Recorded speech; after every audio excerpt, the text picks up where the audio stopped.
Hello అండి, నేను రవి. ఇది ఆముక్తమాల్యద కిచెన్. తెలుగు ఇళ్ల కంఫర్ట్ ఫుడ్ అయిన రసం రెసిపీ చూద్దాం ఈరోజు. చాలా బ్యాలెన్స్డ్గా ఉండే రసం రెసిపీ ఇది. ఎలాంటి ఓవర్ టోన్స్ ఉండవు.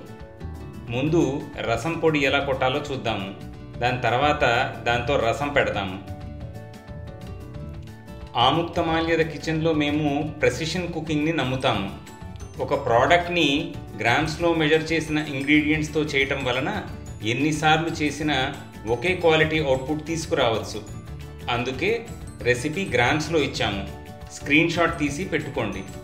చేస్తున్నప్పుడు చూస్తూ చేయొచ్చు. ఫస్ట్ రెసిపీ రసం పౌడర్ది, రెండోది రసంది. రసం పొడి కొట్టడానికి కావలసిన ఇంగ్రీడియంట్స్: కందిపప్పు, ఎండు మిరపకాయలు, మిరియాలు, ధనియాలు, జీలకర్ర. మీకు కొంచెం రసం కారంగా కావాలి అంటే గుంటూరు మిరపకాయలు తీసుకోండి. లేదు కొంచెం బ్యాలెన్స్డ్గా ఉండాలి అంటే వరంగల్ మిరపకాయలు కానీ భద్రాచలం మిరపకాయలు కానీ తీసుకోండి.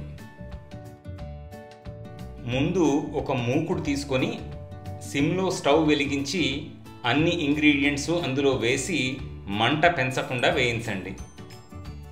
కందిపప్పు కలర్ మారే వరకు వేయిస్తే చాలు. ఇంకా కొంచెం ఎక్కువ వేగాలి అనుకుంటే ధనియాలు రంగు మారే వరకు వేయించండి.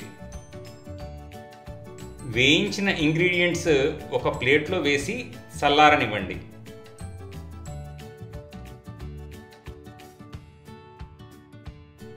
తర్వాత మిక్సీ జార్లో వేసి మెత్తగా పొడి కొట్టుకొని పెట్టుకోండి.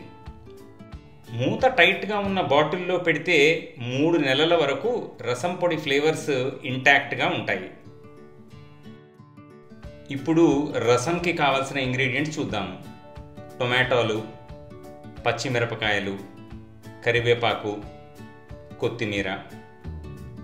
సీజనింగ్కి చింతపండు, రసం పౌడరు, ఉప్పు, పసుపు. తిరగమాతకి ఎండు మిరపకాయలు, పెద్ద ఆవాలు, జీలకర్ర, నూనె, ఎల్జీ ఇంగువ. టొమాటోలు సగానికి తరిగి మళ్ళీ నిలువుగా సన్నగా తరుక్కోండి. కొత్తిమీర సన్నగా తరుక్కోండి. పచ్చిమిరపకాయలు నిలువుగా చీరుకోండి. చింతపండు గంట సేపు నానబెట్టి రసం తీసి పెట్టుకోండి.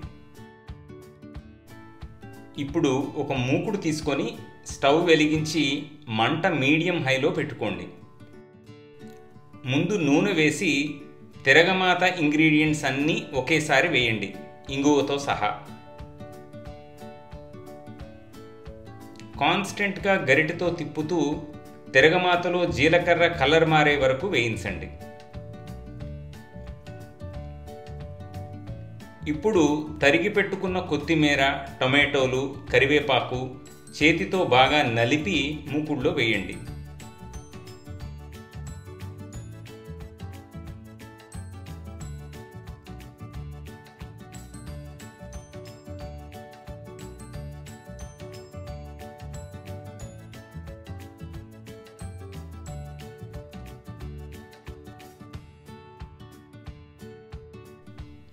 వేసి మళ్ళీ గరిటెతో తిప్పుతూ నూనె వదిలే వరకు వేయించండి. ఇప్పుడు ఉప్పు, పసుపు, రసం పొడి వేసి బాగా కలపండి.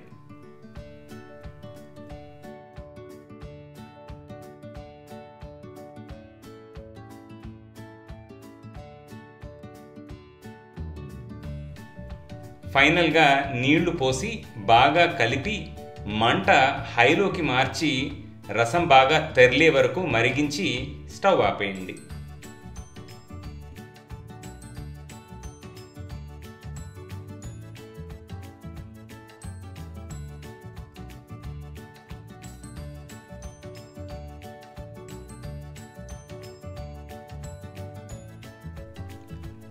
బ్యాలెన్స్డ్ ఫ్లేవర్స్తో ఉండే ఈ రసాన్ని బంగాళదుంపల వేపుడో లేక చికెన్ పకోడీనో నంజుకుంటూ అన్నంలో కలుపుకొని తిని ఎంజాయ్ చేయండి. రెసిపీలో మీకు నచ్చినట్టు చేంజెస్ చేయొచ్చు. కొంతమంది రసం పౌడర్ కొట్టడానికి ఇంగ్రీడియంట్స్ డ్రై రోస్ట్ చేయరు, అదొక పద్ధతి. రసంలో నూనెకు బదులు నెయ్యి వాడండి, ఫ్లేవర్ ఇంకా బాగుంటుంది. మిరియాలు, ఎండు మిరపకాయలు మీ టేస్ట్కి తగ్గట్టు మార్చుకోండి. కానీ ఒక్కసారి మేమిచ్చిన రెసిపీతో మా పద్ధతిలో తప్పకుండా ట్రై చేయండి. Happy cooking. మా కంటెంట్ మీకు నచ్చినట్టయితే సబ్స్క్రైబ్ అండ్ షేర్ చేస్తూ బెల్ ఐకాన్ క్లిక్ చేయండి. మీకోసం చాలా రెసిపీస్ రెడీ చేసి ఉంచాము, మీదే ఆలస్యం.